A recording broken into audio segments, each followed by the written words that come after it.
M de massif, le O de ouvert, le O de online, donc en ligne, et le C de court, donc c'est un cours en ligne. La différence par rapport au cours en ligne qui existe jusqu'à présent, c'est que c'est un cours qui est ouvert au plus grand nombre. Et ce qu'on a pu constater en ouvrant ces cours au plus grand nombre, c'est qu'il y avait une grande attirance pour la population, et du coup ces cours ils sont devenus massifs dans le sens que ces cours ils peuvent regrouper plusieurs milliers ou plusieurs dizaines de milliers d'étudiants. Et donc on a forcément des fonctionnements d'une approche pédagogique, des échanges entre les étudiants et les professeurs qui vont être très différents de ce qu'on a l'habitude de faire. Donc les MOOC, ce sont des cours qui sont mis en ligne sur des portails et ce sont des cours qui permettent à la fin d'avoir un certificat. Donc la notion de certificat, c'est quelque chose qui est encore un peu balbutiant, mais quelque part c'est une nouvelle méthode pour pouvoir apprendre et pour pouvoir développer des compétences. Les MOOC, ce sont des objets qui sont encore assez jeunes, hein. Donc on produit aujourd'hui un MOOC, mais peut-être que dans 5 ans, on produira les MOOC d'une manière complètement différente. Peut-être d'ailleurs que le mot-clé sera un peu différent aussi.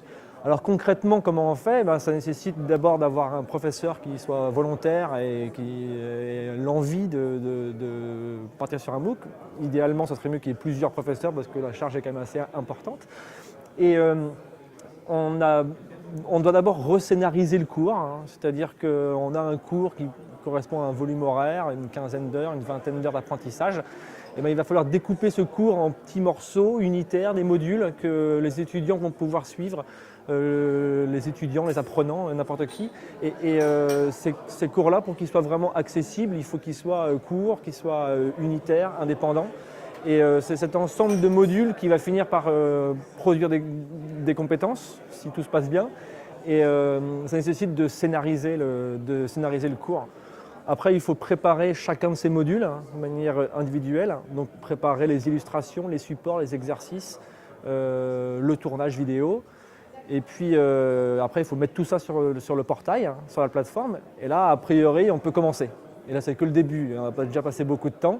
Et une fois qu'on a commencé, là, il faut après jouer le cours. Donc c'est là qu'on va mettre en place des animations qui vont permettre à la communauté d'apprentissage de véritablement s'approprier l'ensemble des connaissances qui sont diffusées et d'acquérir les compétences qu'elles sont venues chercher. Derrière les MOOC, il faut voir aussi qu'il y a des structures qui sont un peu différentes de celles avec qui on a l'habitude de traiter. Donc là, on voit apparaître pas mal de start-up qui sont sur des modes de développement qui sont très différents, qui ont une agilité qui est très différente de la nôtre, qui sont sur des métiers qu'on ne sait pas faire ou qu'on fait assez mal. Donc on a des nouveaux acteurs qui arrivent dans le marché de l'éducation, on va dire, et ces nouveaux acteurs, quelque part, nous imposent de réfléchir, nous, à notre manière de réaliser des cours, à notre manière de proposer des cours aux étudiants, à notre manière d'attirer les étudiants. Donc quelque part, c'est un gros changement. Pour un enseignant-chercheur comme moi, ça correspond à une nouvelle méthode d'enseignement et ça c'est quelque chose qui est toujours intéressant, c'est-à-dire que rescénariser un cours qu'on a l'habitude de faire depuis une dizaine d'années, il y a toujours un petit côté, une curiosité qui fait que l'exercice est intéressant. Ça change pas mal de choses parce qu'effectivement l'effet massif bouleverse complètement nos habitudes, c'est-à-dire qu'il faut pouvoir on n'a pas le temps de répondre à toutes les questions, quoi. Quand il y a 50 000 étudiants dans un cours, on ne va pas s'amuser à répondre à tous les emails qui arrivent, donc il faut qu'on s'appuie sur des forums, donc on voit apparaître des nouvelles formes de transmission de connaissances qui sont forcément intéressantes et qui préfigurent sans doute ce qui va se passer dans le XXIe siècle. Là.